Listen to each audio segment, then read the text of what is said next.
साथियों, किन्हीं विषम परिस्थिति और आर्थिक हालातों के चलते यदि कोई व्यक्ति लोन डिफॉल्ट कर देता है तो कौन कौन सी कानूनी कार्रवाइयां उस पर होती है। इसमें अक्सर एक सवाल सभी साथियों द्वारा कमेंट्स में पूछा जाता है, फोन पर पूछा जाता है कि सर यदि किसी व्यक्ति ने लोन डिफॉल्ट कर दिया तो क्या उस पर section 25, 138 NI act, civil recovery suit और आर्बिट्रेशन की कार्रवाई, क्या ये तमाम कार्रवाइयां किसी एनबीएफसी कंपनी या बैंक द्वारा लोन डिफॉल्टर के विरुद्ध एक साथ की जा सकती है। आज का वीडियो इसी टॉपिक पर है और यहां पर इस टॉपिक को हम इतने अच्छे तरीके से क्लियर करने की कोशिश करेंगे कि आपके मन में कभी कोई सवाल शेष ही नहीं रहेगा। साथियों, सबसे पहले बात करते हैं कि किन्हीं विषम परिस्थिति और आर्थिक हालातों के चलते यदि आपका लोन डिफॉल्ट हो गया, लोन के डिफॉल्ट होने पर मूल रूप से दो प्रकार की कार्रवाई की जा सकती है। एक होती है सिविल कार्रवाई और दूसरी होती है क्रिमिनल कार्रवाई। बस इन दो के अलावा कोई तीसरी कार्रवाई नहीं होती है। इस चीज को अपने दिमाग में अच्छी तरह बैठा लेना है कि सिविल कार्रवाई और क्रिमिनल कार्रवाई। अब यहां पर यह बात अलग है कि लीगल या फिर लिटिगेशन से हटकर रिकवरी एजेंट विजिट करते हैं, टेलीकॉलर कलेक्शन के लिए कॉल करते हैं, वो बातें अलग है। हम केवल और केवल लीगल यानी कि लिटिगेशन की बात कर रहे हैं। तो एक होती है सिविल कार्रवाई। सिविल कार्रवाई क्या होती है? सिविल कार्रवाई का मतलब है कि ऐसी कार्रवाई जिससे डूबी धनराशि को वापस प्राप्त किया जाए या प्राप्त किए जाने का प्रयास किया जाए, जिसमें सामने वाले व्यक्ति को जेल से दंडित कराए जाने का प्रावधान नहीं है। अब सिविल कार्रवाई कौन सी है? तो सिविल कार्रवाई में जैसे आपका लोन 20 लाख से ऊपर है और कंपनियां डीआरटी जाती है, यह सिविल कार्रवाई है। इस मैटर में आर्बिट्रेटर अपॉइंट हो, आर्बिट्रेटर आर्बिट्रेशन की कार्रवाई करे, यह मैटर सिविल कार्रवाई है। आपकी राशि को वसूल करने के लिए संबंधित सिविल न्यायालय में राशि की वसूली का वाद किया जाए, यह सिविल कार्रवाई है। किसी किसी राज्य में पर्टिकुलर अलग एक्ट बने हुए हैं, उन एक्ट के तहत राशि वसूल करने के लिए एग्जीक्यूटिव मजिस्ट्रेट कोर्ट यानी कि प्रशासनिक कोर्ट्स जो कि एसडीएम, डीएम, तहसीलदार के होते हैं, वहां पर राशि वसूली के लिए एप्लीकेशन फाइल की जाए। ये तमाम कार्रवाइयां जो है वह सिविल कार्रवाई होती है। अब यहां पर आपको इतना समझना है कि सिविल कार्रवाई कभी भी कंपनी करेगी तो एक ही करेगी, दूसरी नहीं करेगी। यानी कि यदि कंपनी आर्बिट्रेशन प्रोसेस में चली गई है देन वह डीआरटी नहीं जाएगी।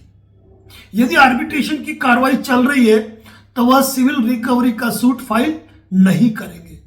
यदि आर्बिट्रेशन का प्रोसेस चल रहा है तो वह एग्जीक्यूटिव मजिस्ट्रेट कोर्ट की प्रोसीडिंग नहीं करेंगे।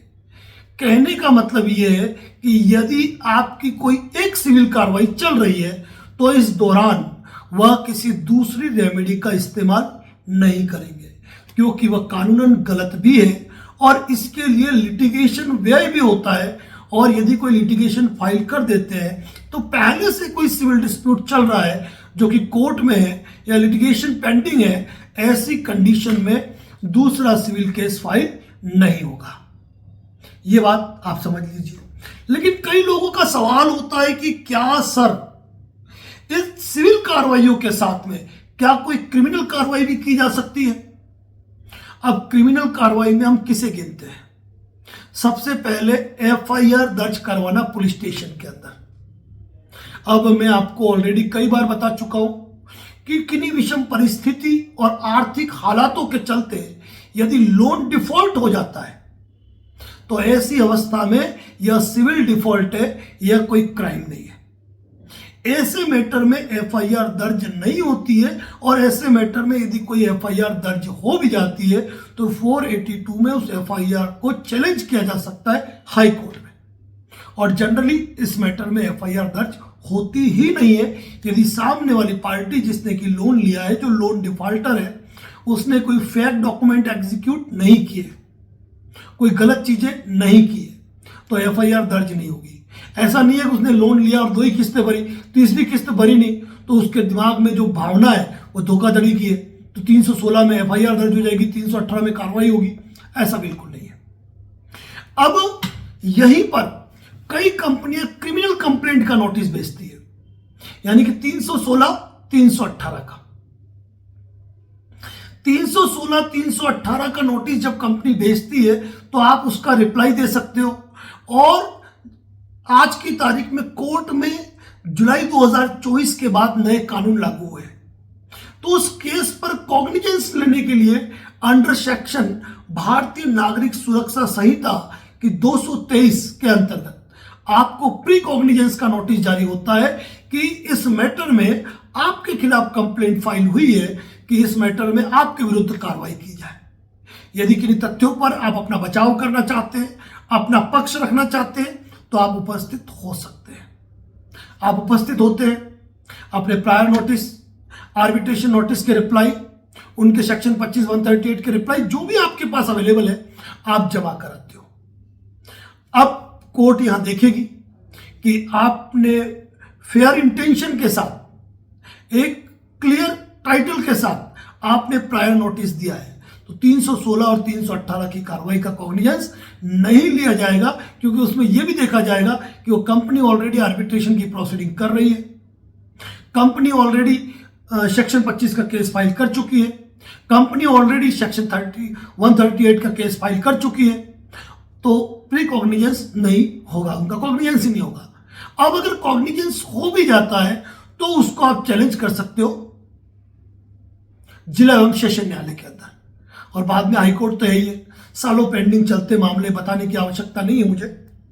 अब ये हो गया 316 318 क्रिमिनल कंप्लेंट है। इसी तरह क्रिमिनल कंप्लेंट है सेक्शन 25, यानी कि आपने लोन की ईएमआई बाउंस कराई। ईएमआई बाउंस कराने पर आपके खिलाफ सेक्शन 25 का मुकदमा फाइल होता है, वो कोर्ट में ही होता है, और उसमें उसे भी क्रिमिनल कंप्लेंट ही कहा जाता है।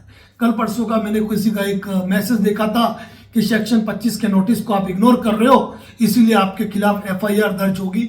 ऐसे फर्जी मैसेजेस को तो आपको इग्नोर ही करना है, मुझे कहने की आवश्यकता नहीं है, क्योंकि आए दिन हमारे व्हाट्सएप चैनल, हमारे व्हाट्सएप स्टेटस पर हम इस प्रकार के नोटिस का पोस्टमार्टम करते हैं, यूट्यूब पर भी करते हैं, फेसबुक पे भी करते हैं, वो आप देख ही रहे होंगे।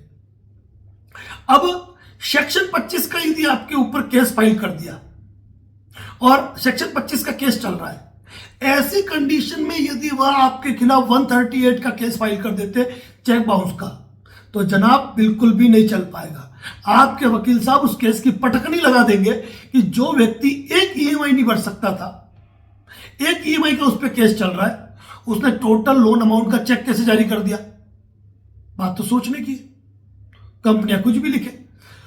तो कहने का मतलब यह है कि सिविल केस अगर किया हुआ है तब भी ये क्रिमिनल केस फाइल कर सकते हैं, सेक्शन 25 भी कर सकते हैं, 138 भी कर सकते हैं, 316 318 भी कर सकते हैं, जिसमें आपको अपने रिप्लाई प्रॉपर तरीके से देने हैं।